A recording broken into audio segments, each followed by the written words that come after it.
Alors, je vais commencer notre entretien en évidemment te présentant, Stéphanie. Et puis, je dois dire que je suis vraiment particulièrement heureuse de discuter avec toi et je te remercie évidemment chaleureusement d'avoir accepté cette invitation. Merci à toi, Gilles. Enfin, c'est très télé. Donc, Stéphanie, tu es sculptrice, tu es née en 79. Je vais faire un petit CV accéléré. Voilà. Tu es diplômée des Beaux-Arts de Bordeaux et de Marseille, où tu as suivi l'enseignement d'Anita Molinero, qui est avec nous. Tu vis et travailles. Alors, j'avais mis pour quelques mois encore à Paris, mais pour un peu plus que ça. Donc, tu travailles en tout cas, tu vis en proche banlieue, dans le Val d'Oise.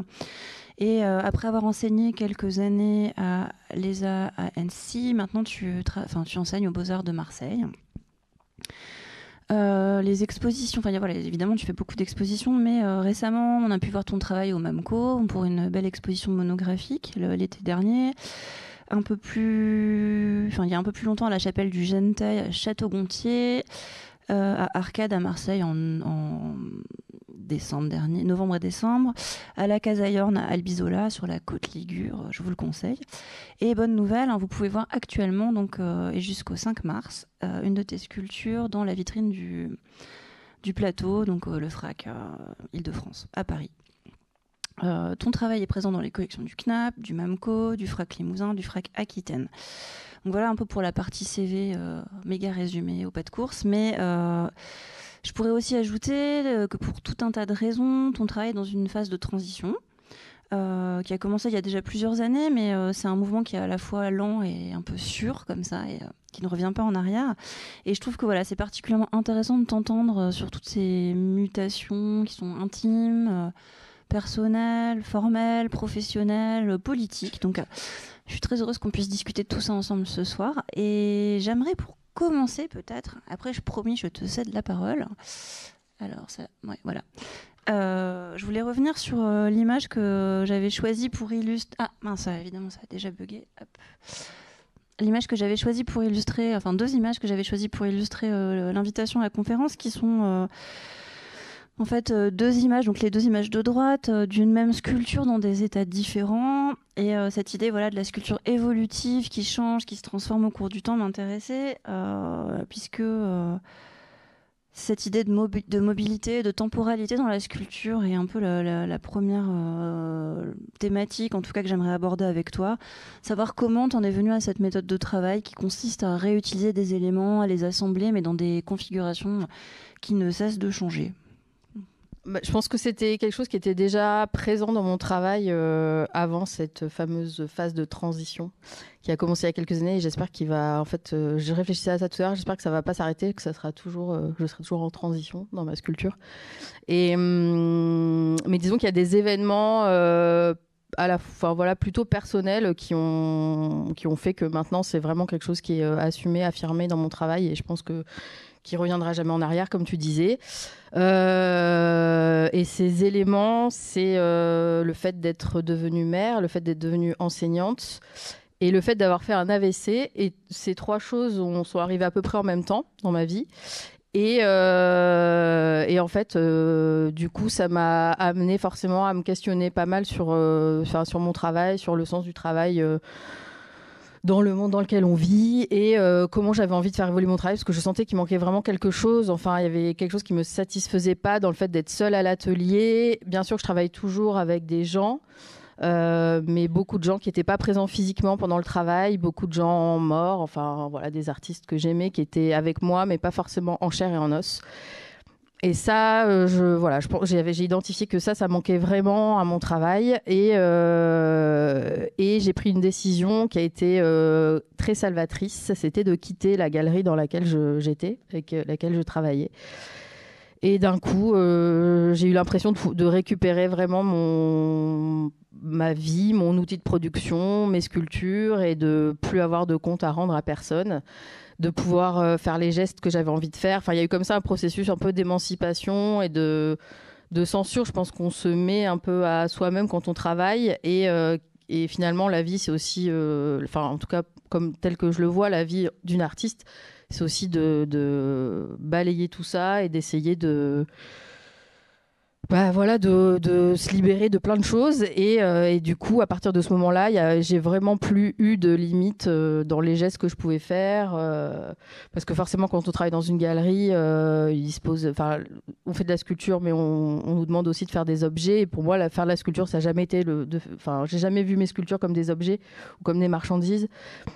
Et du coup, mais malgré tout, il y avait quand même cette question-là qui se posait quand je travaillais. Je savais qu'avec des matériaux périssables ou quand on fait un travail éphémère, enfin voilà, toutes ces questions-là sont ou à grande échelle. Enfin bon, il y a plein de questions comme ça qui peuvent poser problème. Et pour participer à un comité d'achat, je vois que de toute façon, la sculpture, il y a toujours cette question-là qui se pose avant même qu'on regarde le travail ou la qualité du travail. Il se pose la question du stockage, De la conservation. de la conservation. Enfin, c'est vraiment tout de suite, c'est mon Dieu, oh là là, comment on va faire, De la manière dont catastrophe. Voilà. dont c'est Exactement. emballé. Ouais.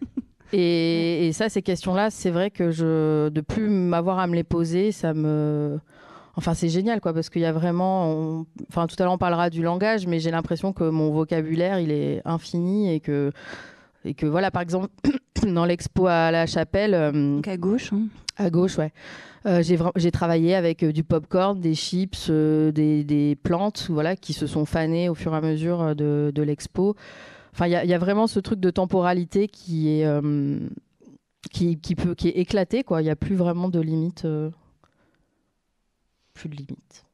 Et alors, je me suis amusée à chercher des espèces de réapparitions de formes ou d'éléments dans différents contextes. Donc là, par exemple, cette grande grille qu'on voit à gauche dans l'exposition que tu as faite donc en novembre-décembre à Marseille, et puis à droite dans l'expo du Mamco de l'été dernier. Mais évidemment, elles sont... Enfin, la grille apparaît dans des situations qui sont différentes. Là, alors là, c'est un peu un cas différent parce que c'est une sculpture, mais qui simplement peut être accrochée soit à la verticale, soit au sol. Donc là, Love You. Là, les feuilles d'agave qui sont peintes, non, c'est une sorte de peinture métallisée. Ouais. Et qui à droite sont des espèces comme des petites des mèches de cheveux d'une créature un peu anthropomorphique, et puis à gauche et à droite c'est complètement autre chose. Et puis ça c'est pareil, une exposition alors plus ancienne pour le coup, parce que là on a montré finalement des formes qui sont rejouées mais à des intervalles temporels assez proches. Là c'est carrément à 7 ans d'écart. Ouais. Alors je sais pas ce que c'est, pourtant je l'ai vu cette exposition de gauche puisque c'était à la salle de bain, mais comment tu avais fabriqué c'est des boules chinoises, c'est ça? Ouais, c'est des boules chinoises et qu'on a enduites de toute une mixture de goudron, bitume, torchis, je me rappelle même plus en fait la recette, mais de beaucoup de matériaux pour les rendre à la fois très denses et en même temps encore fragiles. Et oui, effectivement, c'était dans un carton. Voilà, c'est ça aussi quand je disais tout à l'heure, le fait d'avoir récupéré mon outil de production, c'est-à-dire que tout mon stock potentiellement repart en sculpture, quoi. Et peut repartir en sculpture. Alors c'est vrai il y a des choses où il n'y a pas beaucoup de temps de latence entre deux états, et puis d'autres par contre qui sont conservées dans des cartons, et après que j'ouvre, et j'ai même oublié que c'était là, j'ai oublié comment je les avais fait, et en même temps c'est assez bizarre parce que j'ai oublié, et en même temps la sculpture, il y a des odeurs, il y a des textures, et en fait quand tu retrouves des vieilles connaissances comme ça, il y a quand même tout un truc de mémoire qui te saute comme ça à la figure, quoi. Et tu travailles aussi avec ça, quand ça change d'état, mais il y a quand même l'ADN de leur naissance, quoi, qui est dedans. Oui, alors tu as l'habitude de parler de tes sculptures un peu comme de personnes. Ah bah pour moi, c'est complètement des personnes. Dont l'identité est quand même un peu fluide, pour le coup. Mais en fait, ça aussi, ça fait partie... pendant longtemps, j'ai pas osé parler comme ça de mes sculptures. Et puis, en fait, je me rappelle exactement, c'est quand j'ai lu... ça devait être, je pense, en 2009 ou 2010, je sais plus. J'ai lu, le livre, c'est un peu impensif, mais bon, tant pis. J'ai lu le livre de Descola, Part de la nature et culture. Et j'ai découvert, enfin, même si j'avais déjà entendu parler, mais ce que c'était que l'animisme. Et en fait, je me suis dit que j'étais complètement animiste.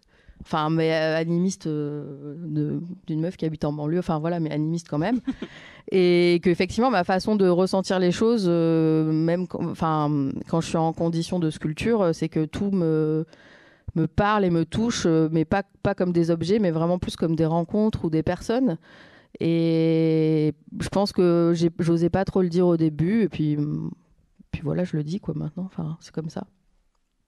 Dit comme ça, on a l'impression que tu coupes ces personnes en morceaux et que. Bah, je coupe complètement ces personnes en morceaux, ouais. Enfin, pour moi, c'est marrant parce que tu m'as demandé de faire une liste de gestes, Ouais. et en fait, j'arrive pas parce qu'il y a trop de gestes. Enfin, il y a tout, comme j'ai dit, voilà, il y en a trop. Mais en tout cas, les gestes qui ont trait à ce qu'on peut faire à un corps, en bien ou en mal, sont des gestes de sculpture. Enfin, pour moi, qui sont dans ma sculpture, quoi. Donc, ça peut être des choses très violentes, et après, quand même, il y a toujours un moment où c'est des gestes plus doux, où je viens enduire ou penser ou caresser. Et à propos d'animisme aussi, il y a un entretien de Jean-Charles Dequet qui m'a beaucoup marqué, parce que lui, il parle aussi beaucoup comme ça de son travail et de ses pièces, qu'il a des relations charnelles, enfin, il en parle vraiment comme même des partenaires amoureux, et j'adore. Enfin, pour moi, je comprends complètement ce langage. Ah, c'est beau. Et est-ce que tu gardes des traces, des rencontres avec ces états différents? En fait, je me dis, voilà, comme tu n'as plus de galerie, est-ce que tu documentes précisément chacun de ces états pour en garder une trace? Ou alors, voilà, c'est... Je sais pas, des fois, en fait, je peux documenter, je peux garder des fragments de sculpture. Enfin, en général, il y a quand même beaucoup de choses qui sont, enfin, surtout de plus en plus, qui existent plus au-delà d'un état, enfin, après, qui sont rejoués, mais il y en a qui disparaissent. Et c'est vrai que ça peut m'arriver de garder un fragment. Mais franchement, en général, c'est tellement intense quand je travaille, la relation que j'ai avec ces choses, que je m'en rappelle. Enfin, j'ai pas besoin de garder, je crois, de souvenirs, parce que. Enfin. Et puis comme c'est des choses qui sont autour de nous en permanence, je sais qu'après, par exemple, pour la dernière expo, là, ça y est pas dans tes slides, je crois, mais j'ai travaillé avec des graines en fait, c'est des graines de févier d'Amérique. C'est comme des grosses gousses comme ça qu'on voit beaucoup en ce moment. Elles sont bien mûres, bien grosses. Et elles sont sur le trajet. Il y en a beaucoup de ces arbres sur le trajet que je fais parce que je suis enseignante donc à Marseille, comme tu l'as dit. Sur le trajet pour aller à Lumini, elles jonchent le sol. Et donc, je les ai récoltées pour faire une pièce avec. Et maintenant, je les ai enduites de vaseline, je les ai tripotées, je les ai touchées, je les ai écartelées, ouvertes. Enfin, je les connais par cœur, quoi. Et c'est vrai que maintenant, quand je les vois, j'ai le souvenir, je sais exactement leur texture, leur odeur, Enfin, j'ai l'impression de vraiment, je pourrais jamais les oublier, quoi, parce que voilà. Faut que tu racontes tes souvenirs de sculpture. Oui. Alors, j'avais justement préparé un peu les avant-après, mais un ensemble de slides qui sont plus anciennes, avec cette pièce qui d'ailleurs est exposée en ce moment à la Mecca à Bordeaux, qui est super, mais qui est vraiment très loin de ce que tu fais maintenant. En fait. Ouais, complètement. Donc 2006. Et c'est vrai que voilà, c'est drôle de voir qu'en ce moment, c'est l'accès que les gens à ton travail, c'est cette pièce. Je pourrais plus jamais. En fait, il y a des gens qui me disent j'adore et tout. Et moi, je pourrais plus jamais faire ça. Enfin, c'est trop bizarre de voir ça. J'en avais choisi d'autres, mais parce que aussi elles sont très white cube, quoi. Enfin, il y a vraiment ce rapport à l'espace d'exposition qui est bon, là c'est le confort moderne, donc c'est pas le plus white cube des white cubes, mais c'est quand même un espace blanc et muséal. Où là on est dans au musée d'art moderne. Ah, au musée d'art moderne. Hop, ou là la salle de bain qui est un vrai white cube aussi. Donc là on est en 2012. Et puis là, voilà, c'est plus récent. Ah, c'est 2019. D'ailleurs, j'ai mis été 2017, mais c'est pas des. Si, c'est 2017, exactement 2017. Je me suis pas trompée. Où là, c'est une expo dans un château un peu abandonné hors les murs. On voit qu'il y a des marques sur les murs des anciens occupants. Enfin, tu t'insères dans c'est vraiment un travail in situ qui a plus rien à voir en fait dans l'intervention. Surtout cette expo-là dont tu parles, c'est pendant cette expo que j'ai fait l'AVC. Et pour moi, c'est vraiment l'expo qui a marqué. Enfin, j'avais déjà commencé en fait pour cette expo à initier une méthode de travail un peu différente, puisque ça faisait déjà un petit moment que je travaillais avec des assistants, mais voilà. Et là, en fait, j'ai vraiment choisi des assistants en fonction qui étaient quasiment sortis de l'école et qui avaient déjà un travail de sculpture affirmé. Et en fait, je les ai aussi choisis par rapport à leurs gestes. C'est-à-dire qu'avant qu'on parte sur le montage d'expo, je leur ai demandé de me donner différents gestes qu'ils auraient envie de faire ou différents matériaux qu'ils auraient envie d'utiliser. Et j'avais déjà ces idées-là de comment on interprète un geste. Enfin, où moi, je serais presque plus comme une chorégraphe et eux des interprètes, enfin un vocabulaire qui n'est pas forcément celui de la sculpture, mais plus peut-être du cinéma ou de la danse. Ouais. Et donc on a commencé à travailler comme ça, et il se trouve qu'en plein milieu du montage, donc j'ai fait l'AVC, j'étais hospitalisée du coup en Normandie, pas loin de là-bas, et j'avais quand même, il y avait quand même le vernissage, il fallait quand même terminer l'expo, puisque voilà, il y avait le vernissage et c'était pas la question d'annuler. Et du coup, là pour le coup, j'ai été complètement obligée de leur donner des indications de jeu, quoi, ou de sculpture. Et donc j'écrivais, je leur envoyais des messages, ils venaient me voir, et en fait on a travaillé un peu comme ça à distance. Et une fois qu'on est revenu sur donc j'ai passé une semaine à l'hôpital, et ensuite je suis retournée sur le montage d'expo, et j'étais quand même très faible, donc je pouvais pas passer ma journée à travailler. Et là c'est pareil, le matin je leur donnais des indications, et puis le soir j'allais voir un peu le résultat, comment ils avaient interprété, changer, ou pas d'ailleurs. Mais on a vécu ensemble pendant 15, c'était génial. Pour moi c'est un des meilleurs montages d'expo, c'était... Disons que... Non, mais c'est vrai, franchement. Après, parce que je dis ça, parce que tout va bien, et que et que tout va très bien, et que j'ai pas de séquelles, ou très peu, et que c'est nickel. Donc forcément, je dis ça. Mais honnêtement, ça a été pour moi, ça a été génial, quoi, comme expérience. Et après, depuis, c'est impossible pour moi, même quand j'ai une expo. Solo, c'est impossible de travailler toute seule. Il y a toujours plein de gens, que ce soit en physique ou alors des morceaux d'œuvres d'autres personnes. Et après, il y a toute cette question, comment je cite ces gens-là. Donc là, par exemple, à l'expo à Marseille, c'est des featuring pour moi. Et en tout cas, il y a toujours le nom de... j'essaye de... Donc du coup, les feuilles de salle sont longues et me prennent beaucoup de temps, parce que je mets tous les matériaux et je mets tous les gens qui sont d'une manière ou d'une autre... présente dans le travail, quoi. J'aime bien l'idée que les matériaux sont au même niveau que les gens qui y t'aident. C'est des présences ou des choses ou des personnes qui collaborent ou qui contribuent d'une manière ou d'une autre à l'élaboration du travail. Bon, alors là, du coup, j'avais dans la série Absence de White Cube, j'avais d'autres images. Donc là, expo à Thunder Cage à Aubervilliers. Hop. Où là, aussi une collaboration avec Laurent Follon. Donc Greenhouse, c'est quoi? En fait, c'est aussi un lieu... Greenhouse, c'est un lieu d'expo à Saint-Étienne, qui est un artist run space. Et c'était pendant la biennale Carbone. C'est une biennale qui est organisée par les Limbes, si je dis pas de bêtises. Et qui réunit un peu tous les artistes run space de Saint-Étienne, et voilà, et c'était super. Là aussi c'est c'était fou, parce qu'en fait on a appris pendant le montage, très peu avant l'ouverture, qu'en fait on pourrait pas ouvrir parce que c'était le je sais pas combienième confinement, j'ai oublié. Deuxième, je crois. Deuxième, je sais. Voilà, c'était Et du coup on savait que en fait l'expo elle allait jamais être vue. Mais si, elle allait être vue juste le soir du vernissage, puisque après le vernissage c'était le confinement. Et c'était hyper bizarre de travailler avec ça, et en écoutant la radio, en se disant en écoutant, est-ce que ça va être confiné, pas confiné, comment ça va se passer. Et finalement, l'expo, en fait, elle a duré le temps d'une soirée. Tous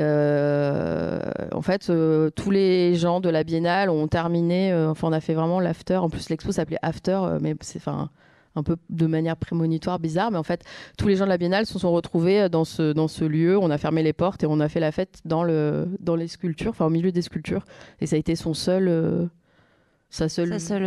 existence. Ah waouh. Ouais. Et c'était trop bien. C'était génial de faire la fête avec les je sais pas, en plus Laurent Follon met des confettis partout. C'était assez fou comme moment. Une dernière fête avant le confinement. Exactement. Et là, j'avais choisi cette image, alors aussi pour la question du in situ, puisque évidemment, là, c'est le fameux jardin de la maison de Asgarjorn à Albizola.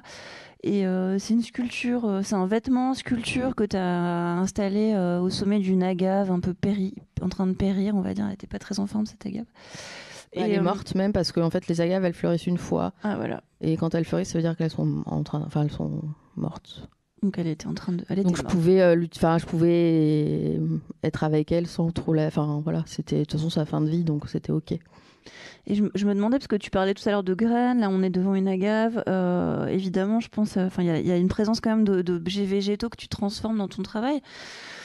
Et je me demandais, est-ce que tu pourrais nous dire un petit peu si ces questions aussi de recyclage, elles ont été revivifiées dans ton travail par des questions écologiques, parce qu'elles sont là depuis le début, comme tu disais, mais est-ce que tu les investis d'autres significations aujourd'hui, ou juste c'est plus explicite? Comment tu te... Je pense que c'est plus explicite, mais un peu, je pense, comme toutes les questions un peu, on va dire, politiques qui traversent mon travail, je pense que Je pense qu'elles étaient présentes, mais de manière un peu... genre, de toute façon, elles sont là, il n'y a pas besoin d'en dire plus, et c'est là, et c'est comme ça. Et je pense que ça a été... que tout ça a été rendu aussi plus explicite parce que j'ai commencé à être enseignante et que j'ai rencontré des artistes qui étaient beaucoup plus engagés, enfin de manière vraiment... avec un bagage aussi théorique. Et que voilà, et que la question de tu étais une femme et tu fais de la grosse culture, j'ai toujours dit je m'en fous, j'ai pas envie de parler de ça, de toute façon c'est comme ça, et puis voilà. Et en fait non, il faut en parler. Et puis je me suis mis à lire des choses, je me suis mise à... Et puis les étudiants, ils t'amènent aussi des questions qui sont de vraiment de leur génération et qui font que il y a des choses où tu peux plus faire juste non. C'est comme ça et c'est pas autrement. Faut un petit peu réfléchir aussi dessus et comprendre aussi pourquoi tu fais les choses. Enfin, en tout cas, ça t'aide à comprendre pourquoi tu fais les choses. Après, j'adore le scotch, quoi. Donc, bon, je peux pas dire que... Et ça, je sais pas, j'arrive pas encore à voir comment je pourrais m'en passer. Mais du coup, je réutilise 150 000 fois la même enveloppe de scotch ou j'en sais rien. Mais après, c'est quand même le travail qui guide les choses et après, c'est sûr, je préfère travailler in situ, éviter les transports, travailler faire du local. Enfin, il y a plein de choses, mais après, je ferai jamais du... Ouais, c'est pas que les matériaux, en fait. Non, c'est pas que les matériaux. C'est complètement l'économie. Ça, c'est complètement avec qui on travaille, comment, avec quel... Souvent, mes budgets d'expo, ils sont très peu... Très bas. Très bas. Et le budget, il sert d'abord à payer, à faire en sorte que les gens avec qui je travaille, on puisse vivre correctement, manger, dormir... voilà, souvent il me reste beaucoup de matériel après que je redistribue, que je donne. Et puis voilà, maintenant comme je dis, j'ai plus de galerie, donc je fais ce que je veux. C'est-à-dire qu'une sculpture, après, je peux la remettre, je peux la donner, quoi. Enfin, je fais ce que voilà. Oui, en fait, ce qui définit la fin de la sculpture, c'est le moment où tu la vends, quoi. Si elle est vendue, elle Franchement, je crois que là, j'ai de moins en moins de choses à vendre et je vois pas. Enfin, moi, j'aimerais bien être payée comme quand tu vas faire un concert, quoi. Je sais pas, je sais pas comment on appelle ça, en prestation, quoi, en honoraire, j'en sais rien. Mais là, après l'expo Mamco, il y a un collectionneur qui m'a demandé des infos sur mon travail. Il m'a dit mais je sais, en fait, je peux rien, j'ai rien à lui vendre, quoi. Il y a rien qui peut être. Il m'a dit je veux quelque chose de plat, petit, accroché au mur. Bon. Ah oui. Je lui ai dit bon là, si tu veux, c'est un peu quand je peux te vendre un morceau de truc si tu veux, mais bon, c'est un peu bizarre aussi. Je savais pas trop quoi lui dire et enfin il y a pas grand.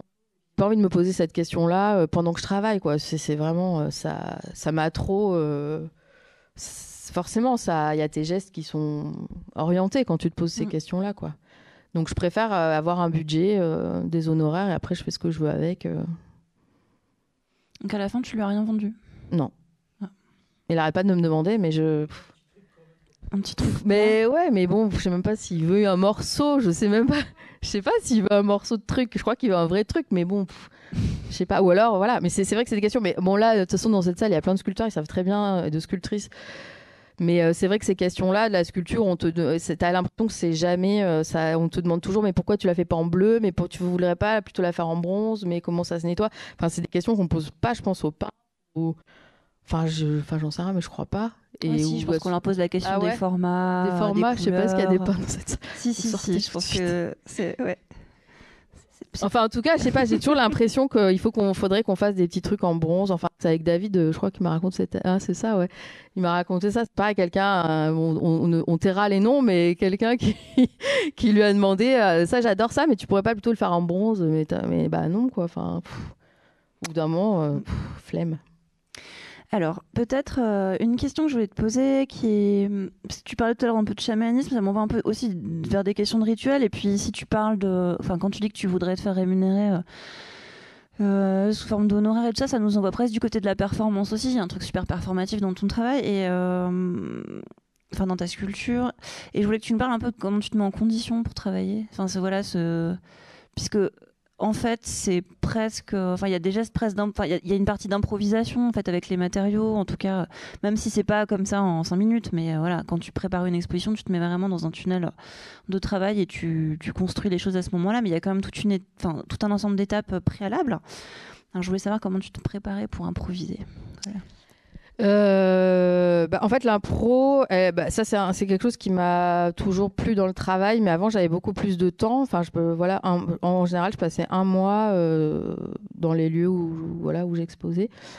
Mais maintenant, en étant prof une semaine sur deux avec 2 enfants, c'est plus du tout possible. Donc, du coup, ce truc de l'urgence, déjà que j'aimais beaucoup avant, il est complètement enfin, il est décuplé, donc en général, je sais pas, je dirais j'ai entre 13 jours et 15 jours. Par contre, dans la mesure du possible, je tiens à faire le maximum de choses in situ. Et donc, effectivement, il faut que les conditions de travail soient prêtes. Donc, il faut savoir à l'avance avec qui tu vas enfin, des choses très pragmatiques avec qui tu vas travailler, combien tu as de budget, qu'est-ce que tu peux faire ou pas dans l'espace. Je prépare tout ça avant. Et après, il y a des envies, des désirs, avec quel matériau tu as envie de travailler. Enfin voilà, des sortes d'indications comme ça. Et après, je sais que j'ai un temps donné et que par contre, pendant ce temps-là, tout peut rentrer dans la sculpture, quoi. Il y a vraiment tout ce qui se passe potentiellement peut rentrer dans la sculpture. Donc c'est un mélange de grande concentration. Et ça, voilà, la musique, m'aide beaucoup parce que j'ai besoin de musique pour me concentrer. Donc voilà, t'es un peu dans une bulle, t'es très concentré, en même temps t'es ultra poreuse à tout ce qui peut se passer, quoi. Donc c'est un peu bizarre, c'est un mélange entre une concentration et un ultra, où t'as plus trop de contours, enfin je sais pas, ouais. T'es complètement dilaté et...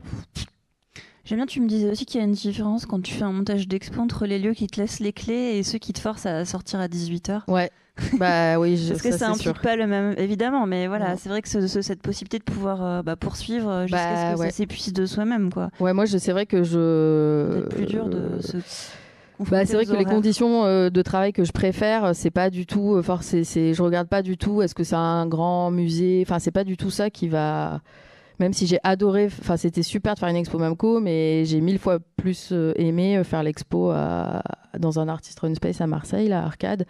Parce qu'effectivement, à Arcade, on m'a donné les clés, et puis en plus j'habitais à 10 minutes à pied, et vraiment j'avais zéro limite.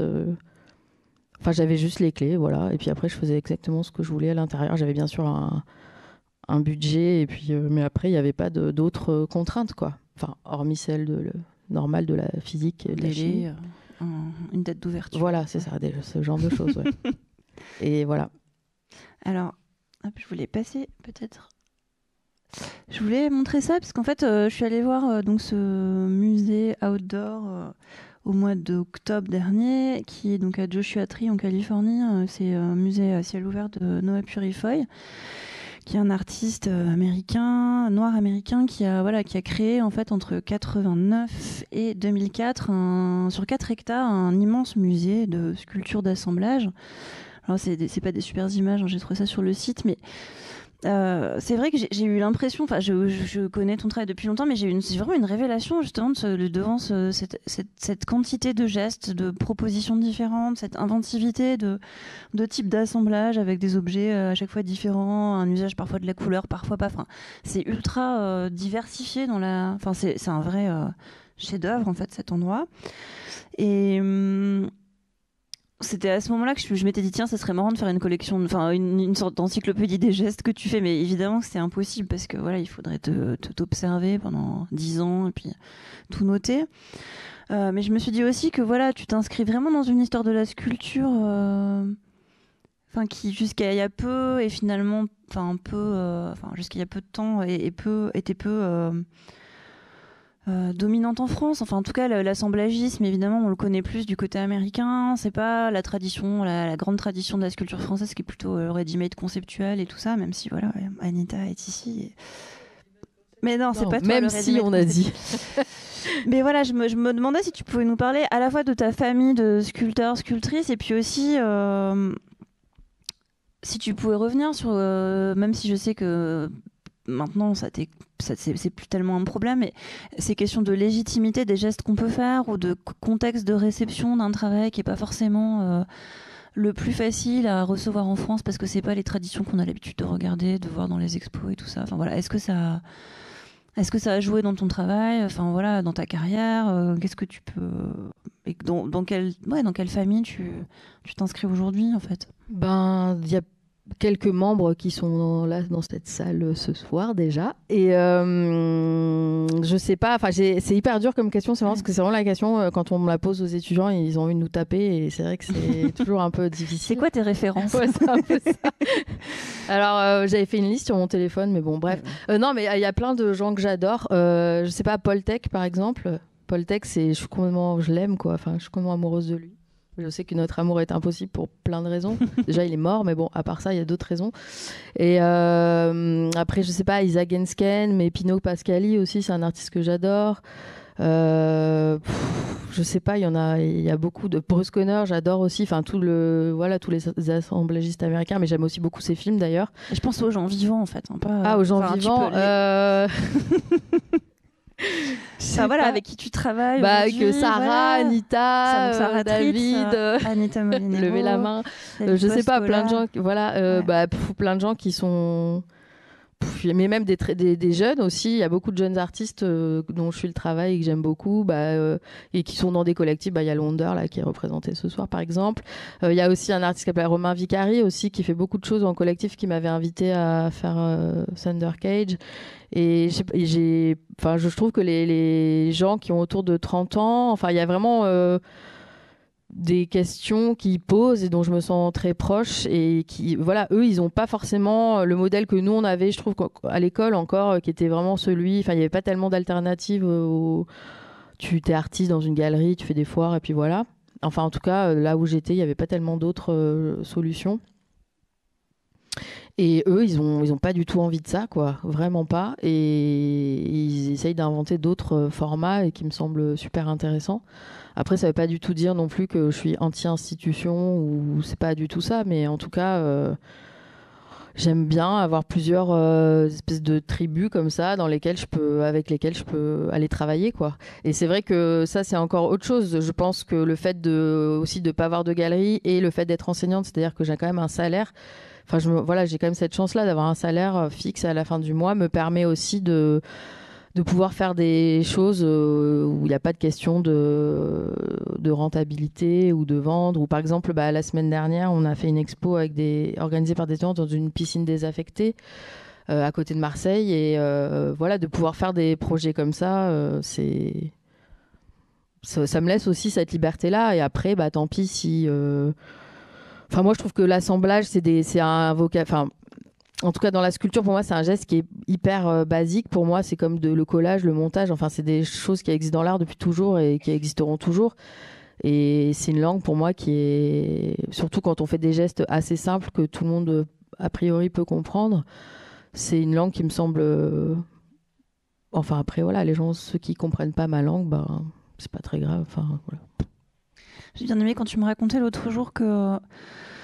Pendant une de tes expositions, quelqu'un était entré, avait rien compris à ton travail, et puis en fait, il se trouve que c'était un musicien de free jazz, et donc tu lui as demandé de refaire l'exposition en pensant à la musique. Non, ouais. Qu'est-ce que tu m'as dit à la sonorité des pièces? Je lui ai dit, essaye de re-rentrer en écoutant mes sculptures.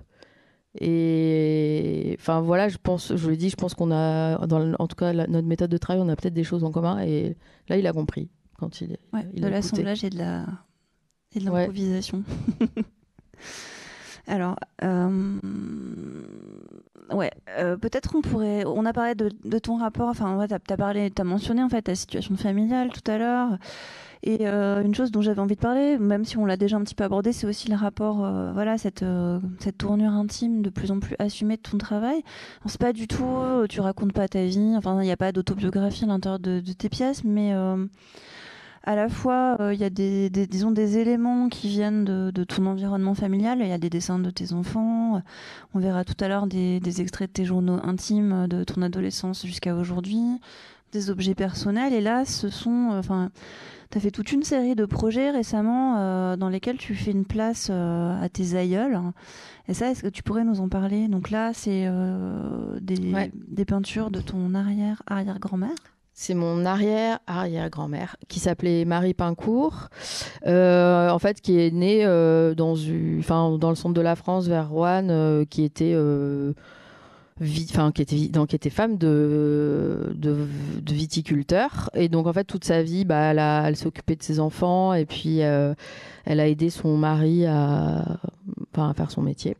Et en fait, elle s'est mise à peindre elle est morte à 95 ans, je crois, et elle s'est mise à peindre à 87, quelque chose comme ça. Et elle s'est mise à peindre de manière complètement frénétique, tout le temps. Enfin là, c'est vraiment une micro-partie de tout ce qu'elle a pu faire. Elle a fait beaucoup de dessins aussi, beaucoup de peintures. Et moi, on a toujours la maison qui est la maison qui était de gens qui étaient là avant elle aussi. C'est une maison vraiment des ancêtres de ma famille. Et il y avait toujours ces toiles en fait. Et c'était un peu, elle, c'est un peu la vieille folle qui s'est mise à peindre. Enfin, moi, j'ai toujours entendu ça. Ces toiles étaient conservées n'importe comment dans un vieux placard, dans un endroit super humide. Et puis, voilà, je suis allée un peu fouiner dans ce placard, je suis allée ressortir ses notes, et puis je me suis rendu compte que c'était pas du tout la vieille folle qui peignait, que c'était vraiment un travail d'artiste, qu'elle prenait des notes sur ce qu'elle voyait, qu'elle écrivait, elle écrivait beaucoup, elle avait une grosse correspondance dans laquelle elle mettait aussi des dessins. Enfin, voilà. Après, bien sûr, c'est ce qu'on appelle l'art brut, même si, voilà, enfin, bref. Ouais, c'est une catégorie compliquée. Voilà, c'est une catégorie compliquée. Mais bon, en tout cas, on va dire qu'elle appartient à cette catégorie-là. Et il se trouve qu'elle a réussi à faire quelques expos dans le peu de temps en même temps où elle a vraiment énormément produit. Et moi, c'est un travail qui me touche beaucoup. Il y a énormément de fleurs, mais il y a aussi des choses hyper abstraites, des spirales, et aussi des scènes du quotidien, aussi quelques figures, quelques personnages. On ne sait pas trop bien qui c'est. Et en fait, voilà. Et pour cette exposition, j'avais vraiment envie de. En fait, cette expo, c'est un peu particulier parce que c'est un peu bizarre comme histoire, mais quand j'ai quitté ma galerie, je me suis dit que c'était un peu chiant pour les artistes d'être en bas de la pyramide et d'attendre toujours qu'on ait du désir pour nous et que c'était juste pénible. Et que aussi, nous, on pouvait avoir du désir pour des lieux ou pour des commissaires d'expo et juste avoir envie de travailler avec eux et qu'en fait c'est aussi grâce à nous si eux ils peuvent bosser de toute façon, donc voilà, il n'y a pas de raison. Donc un matin je me suis réveillée et j'ai une sorte de, je sais que ça fait un peu bizarre dit comme ça mais je le dis quand même, c'est pas grave, j'ai une sorte de vision d'expo à Château-Gontier alors que je connaissais pas du tout Bertrand Godot à l'époque. Mais voilà, j'ai vu, je sais pas, il était genre 6h du mat et j'ai vu ce lieu avec Marie Pincourt, moi et Jeanne Moineau que je venais de rencontrer. Et un peu, il y avait tout le scénario de l'expo qui était un peu direct comme ça, comme une offrande au petit matin. Et je me suis dit, vas-y, j'envoie un mail à Bertrand Godot et puis on verra bien. Alors, je lui ai écrit un mail, franchement, je me suis dit, bon, alors là, soit ça passe, soit il me prend vraiment pour une grosse tarée et jamais ça ne marchera. Mais il se trouve qu'un mois après, il m'a répondu et il m'a dit, oui, appelons-nous, machin. Et voilà. Et donc, ça a donné cette expo et il se trouve que j'ai eu envie de mettre à l'entrée de la chapelle ce mur un peu direct comme ça, très frontal, où il y avait les toiles de cette femme. Voilà, et puis je pense que quand on a l'histoire familiale, c'est important, et qu'on a aussi c'est aussi grâce à ces femmes-là, parce qu'après on parlera d'une autre de mes aïeules qui est ma grand-mère, ouais, marseillaise, mais que c'est aussi grâce à dans ma famille notamment, ces femmes-là que je peux aussi faire ce que je fais. Et donc il n'y a pas de raison qu'elle soit pas remerciée aussi pour ça et voilà. Et il se trouve que pour finir la petite histoire sur Marie Pincourt, elle est donc à Laval, il y a un super musée d'art brut et en faisant l'expo, j'ai découvert qu'il y avait 12 de ces toiles qui étaient dans les collections du musée. Ah ouais, et je ne sais pas, et personne de ma famille ne savait qu'elle avait été collectionnée là-bas, enfin que c'était voilà. Donc c'était assez beau quoi comme moment. Et donc là, c'est aussi c'est ta grand-mère. Là, c'est ma grand-mère, dans Ida. L'expo ouais. À Marseille. Ouais.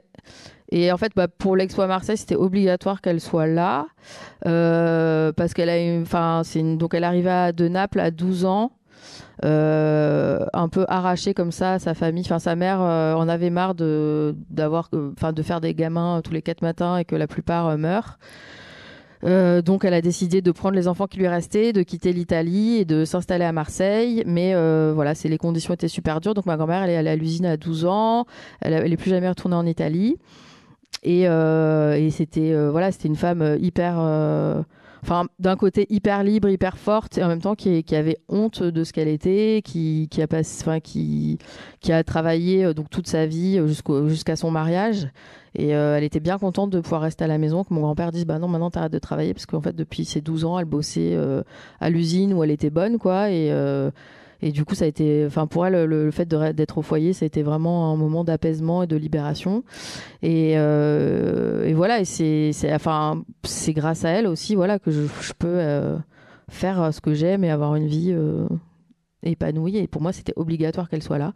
Et donc, j'ai demandé à un artiste qui s'appelle Jean-Baptiste Janissé de faire un ornement autour de cette vidéo. Et donc, il a récupéré des petits objets qui appartenaient à ma grand-mère. Elle n'avait pas grand-chose, mais des bigoudis ou des petites figurines religieuses. Et donc, il a fait cet ornement aussi avec des choses qu'il avait déjà, lui, qui venaient de Naples, justement, qu'il avait été prendre sur le vif, mouler à Naples. Et donc, c'est une vidéo où elle tient dans les bras mon fils aîné qui vient de naître. Donc là, il a 3 jours. Elle a 96 ans. Et là, on voit pas parce que donc c'est une capture d'écran, mais en fait, elle avait la méga tremblote parce qu'elle était vraiment très très vieille.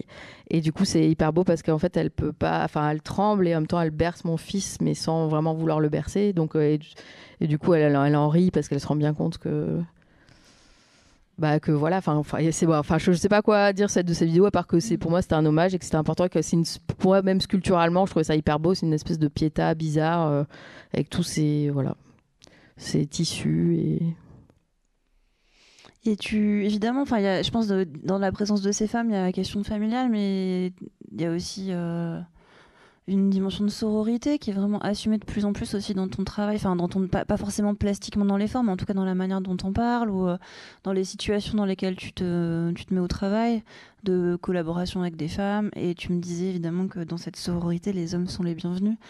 Mais c'est voilà. Ah oui, je suis complètement hétérosexuelle, j'ai que des frères et que des fils, donc forcément j'aime les garçons et bien sûr qu'ils sont carrément les bienvenus. Et ouais, mais en fait c'est hyper important et c'est aussi c'est cette dimension collective du moins que j'avais pas du tout avant et que j'ai vraiment trouvé aussi à la fois dans mon travail et puis dans le fait d'enseigner et dans les super artistes que j'ai pu rencontrer aussi grâce aux écoles d'art aussi, quoi. Et parce que grâce aux écoles d'art, on peut inviter des gens en jury, on peut les inviter en workshop et on peut faire une sorte de Tinder des artistes grâce à ça. Et et ça m'a permis d'avoir d'avoir des gens, par exemple comme Sarah Tritz, avec qui je parle quasiment tous les jours. J'ai une super correspondance, ou alors même avec Anita aussi. Enfin, il y a avec plein d'autres d'ailleurs. Enfin, pour moi, même si on n'est pas en physique 24/24 ensemble, en tout cas, pour moi, je suis très connectée à ces gens-là, à ces femmes-là, et j'ai besoin qu'elles soient avec moi.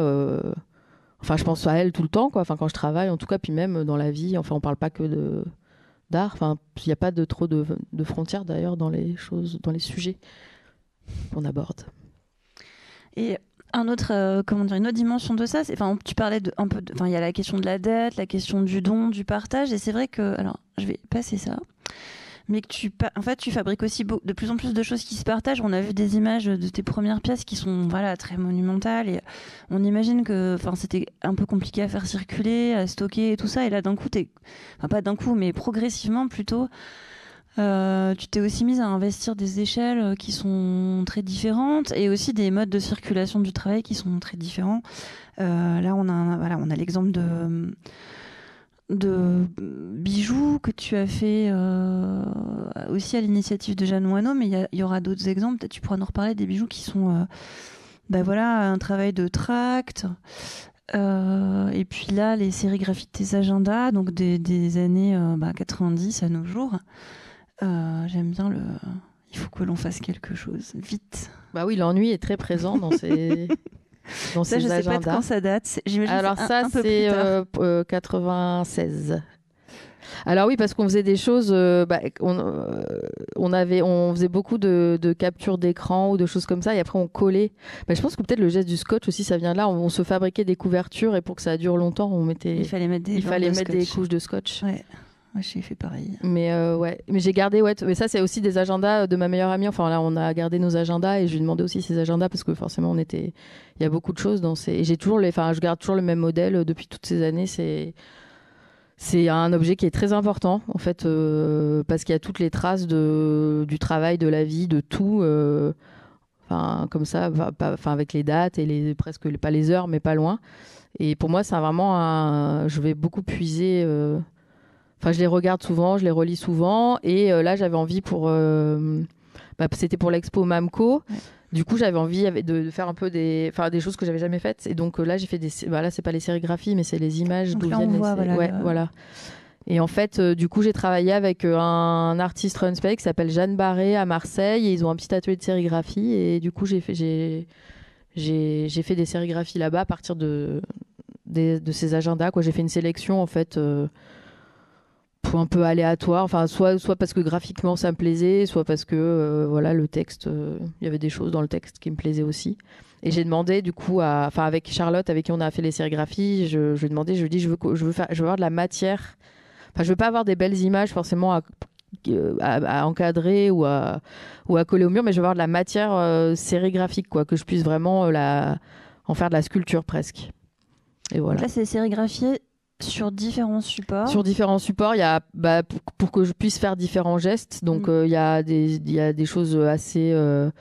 Enfin, il y a des draps, il y a du papier alimentaire, il y a des emballages, il y a des feuilles aussi que j'ai trouvées là-bas. Dans l'atelier, enfin il y a tout type de support et on a fait vraiment plein de tests. C'était très rapide, il fallait qu'il y ait une quantité quand même, une matière, que j'ai vraiment de la matière pour après pouvoir les travailler sur place justement.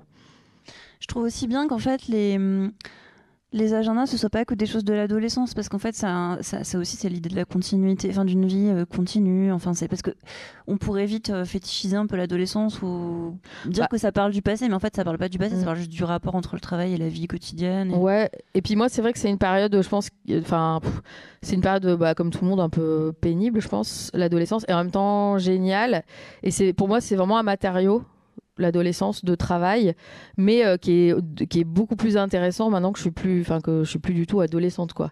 Et je trouve que dans mon travail il y a vraiment ce truc aussi de travailler en différé, par rapport aux souvenirs ou à la mémoire. Et j'adore en tout cas avoir cette énergie en fait de l'adolescence, et aussi ce désespoir un peu où tu te dis que tu as une super énergie, en même temps tu as bien conscience que tout est foutu, et ce mélange des deux mais à l'âge adulte, j'adore travailler avec ça, avec cette énergie là, et la musique ça me sert aussi à ça d'ailleurs, à me remettre dans des états un peu intense, qui ressemble à ceux exactement, que tu avais dans ta chambre avec ta musique quand tu t'ennuyais, que tu savais pas ce que tu allais faire. Mais alors ça c'est vraiment tout récent justement, parce que ça c'est de la semaine dernière. En fait on a fini la révolution totale de ton travail. Ça commence par des pièces monumentales et ça finit avec des tracts. Et tu vas finir par murmurer des choses à l'oreille des gens. Peut-être, quand je serai très vieille, que je pourrai plus rien faire, peut-être. Donc ça, ce sont des tracts, ils sont pas uniques, c'est vraiment l'idée de... Non, il y en a plusieurs exemplaires de chaque. En fait, donc c'est l'expo dont je vous parlais dans la piscine désaffectée. Donc c'est une magnifique piscine à côté de Lumini, qui a été construite dans les années 73, architecture un peu béton brut comme ça, qui est à l'abandon depuis 2009, et donc qui a été investie par des skateurs, des taggers, des artistes, enfin plein de gens qui viennent faire des choses là-bas. C'est le chaos total, et en même temps c'est magnifique. Et donc on m'a proposé de faire quelque chose là-bas. Il y avait une quarantaine de personnes, un mélange entre des étudiants, des très jeunes artistes et puis des artistes un peu plus vieux. Et je me suis dit que c'était impossible de poser une sculpture là-bas parce que le lieu il est déjà hyper fort, magnifique. Puis en plus de toute façon j'avais pas d'argent, j'avais pas de temps puisque j'avais cours toute la semaine. Et donc je me suis dit qu'est-ce que je vais faire. Et c'est vrai que ce truc du langage aussi c'est important. Que ce soit dans mes titres ou dans les sources aussi qui nourrissent mon travail, il y a beaucoup. Les titres sont toujours incroyablement beaux, quoi. Il y a toujours très écrit, quoi. En fait. Ouais, c'est très écrit. Puis c'est vrai que je vis avec un poète aussi, donc ça c'est forcément ça aide pas.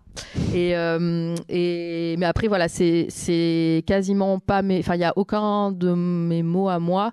C'est encore toujours ce geste de prélèvement et de réagencement ou d'assemblage de mots. Et de dessin aussi.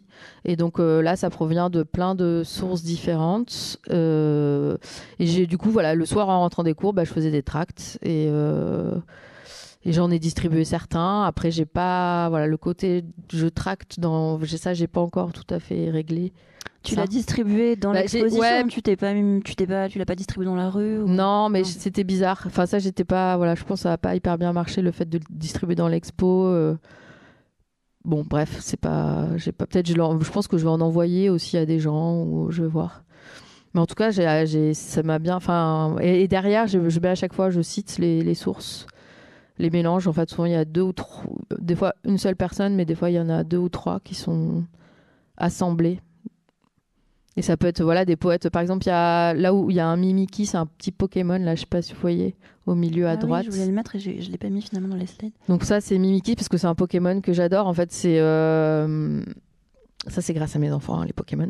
C'est la version dark de Pikachu. En fait, Mimiki, c'est un Pokémon qui est tellement horrible que si on le voit, on meurt sur le champ. Et du coup, il voulait avoir des amis et il s'est dit comment faire pour avoir des amis. Bah, c'est qui le Pokémon le plus cool et le plus mignon? C'est Pikachu. Donc, il s'est fabriqué un costume de Pikachu, mais un peu raté et qui fait hyper peur. Et donc, Mimiki, c'est un Pikachu un peu zombie bizarre. Et j'adore ce Pokémon pour plein de raisons. Et donc, je l'ai assemblé avec un poème punition d'un poète qui s'appelle Marcel Lecomte et qui faisait des poèmes punition et au féminin, souvent. Donc là, c'est « Je serai toujours ta petite conne », hein, quelque chose comme ça. Et donc, il a écrit ça sur des pages et des pages et des pages. Voilà, exemple de mélange. En tout cas, on peut dire que, le fait que tu t'appropries aussi, des morceaux de langage, des morceaux de poésie, aussi des morceaux de chansons. En 2016, quand tu as fait la dernière exposition de ta galerie, il y avait plein de paroles de PNL, je me souviens, qui étaient, à l'époque, tu étais complètement dans PNL. Je suis toujours fan de PNL, ça ne s'arrêtera jamais. Voilà. Nirvana, PNL, je pense jusqu'à la fin de mes jours, c'est mes 2 trucs, bref. Mais c'est aussi, je trouve ça intéressant parce qu'il y a aussi de plus en plus d'images et c'est des petits objets de la culture, souvent en pop, qui circulent et que la culture remet en circulation. Donc c'est toujours un peu la même logique. Et peut-être on a presque terminé, mais je voulais revenir sur un élément aussi que je trouve important dans ton travail. C'est cet art du détail où on voit que tu es extrêmement attentive à la fois au fait de s'approcher des objets pour les regarder de près. Alors là, je me suis amusée parce que ça, c'est le phare d'un rétroviseur de voiture, si je dis pas de bêtises. C'est un pare-brise. C'est juste la vitre du pare-brise. D'un pare-brise ? Non, d'un rétro, n'importe quoi, d'un rétro. Donc vous voyez à droite la vue d'exposition, il y a cette toute petite chose au mur qu'on voit à peine, qui a une petite tache noire. Et en fait, c'est la pièce qui est vraiment très petite, quoi. Et ça, c'est presque conceptuel. Enfin, là, je file du mauvais coton. Ouais, complètement vrai. Là. Alors c'est vrai que depuis tout à l'heure, on a utilisé pas mal de termes qui ont un double sens quand on parlait d'identité fluide, de travail en transition. Et c'est pas simplement le fait que ce soit des questions actuelles qui font que c'est des choses qui fonctionnent dans ton travail, mais je me disais qu'il y avait toujours un lien entre des choses très personnelles et très formelles.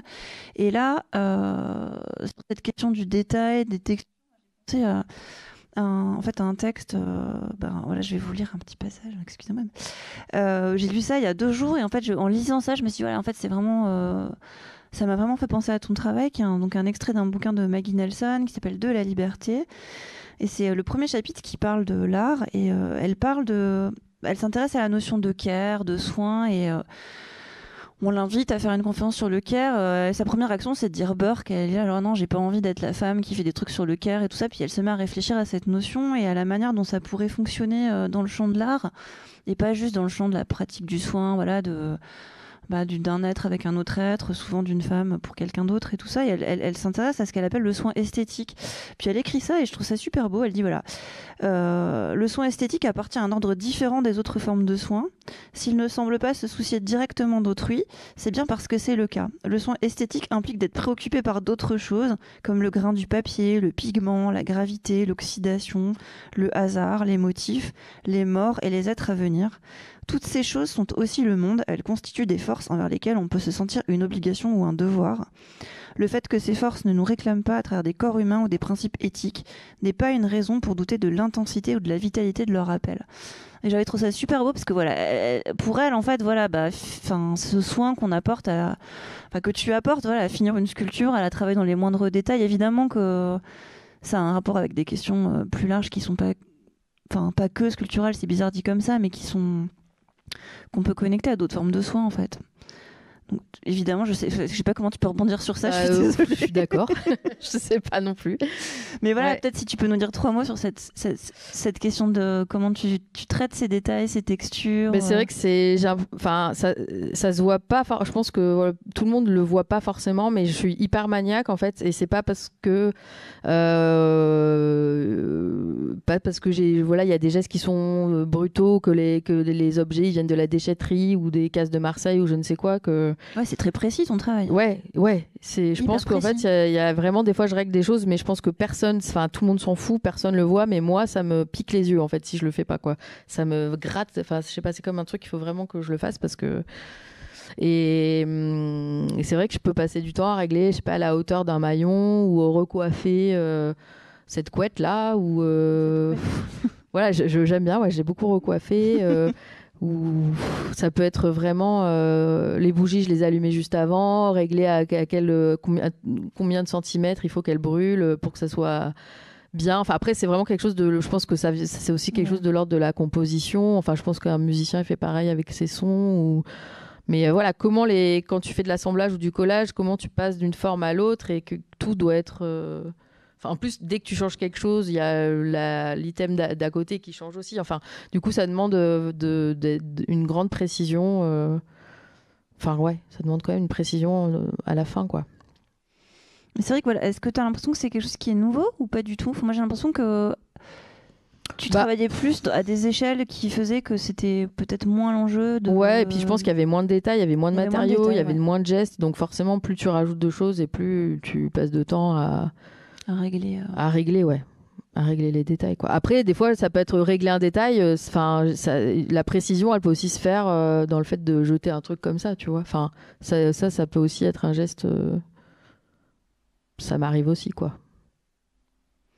Alors peut-être pour terminer, j'avais pris 2 images pour finir. J'aimais bien cette sculpture parce qu'elle s'appelle Thelma et Louise sont la fin. Ouais, bah ça c'est le titre. Il vient d'une conversation. Enfin, je pense si je me trompe pas, du titre d'un mail que j'avais envoyé à Sarah Tritz, je crois, mais il y a très longtemps. Et je sais pas, dans genre ouais, vas-y, on se casse et tout, Thelma et Louise, mais sans la fin parce que quand même on ça se termine bien, quoi. Voilà, un truc qui se termine bien, ouais. Et puisque tu parlais de se terminer bien, voilà, en feuilletant tes images, je suis tombée sur ce détail et je me suis dit tiens, 2070, qu'est-ce que c'est que cette date ? Est-ce que c'est la fin que tu projettes ? Enfin, et j'aimais bien, voilà, peut-être te poser la question de savoir. Donc ça c'est une sculpture, enfin c'est un détail de sculpture. Donc pendant la fameuse expo, on allait être confinés. Et en fait, je sais pas pourquoi j'avais calculé à peu près une date à laquelle je pense ce serait cool de mourir. Et je trouvais que 2070, c'était stylé. 1979, 2070. Je trouvais que c'était OK comme date de fin. Je sais pas ce que vous en pensez. Voilà. Je propose qu'on s'arrête là. Ça fait déjà 1 heure qu'on échange. Peut-être que certaines ont des questions ou des précisions ou des remarques. Pas du tout. C'était hyper clair. En fait, ils me connaissent tous hyper bien dans cette salle. Donc tout ce que j'ai dit, ils le savent déjà. Ouais, bon, bah là. Et bah alors, on s'arrête là. Merci beaucoup. Merci.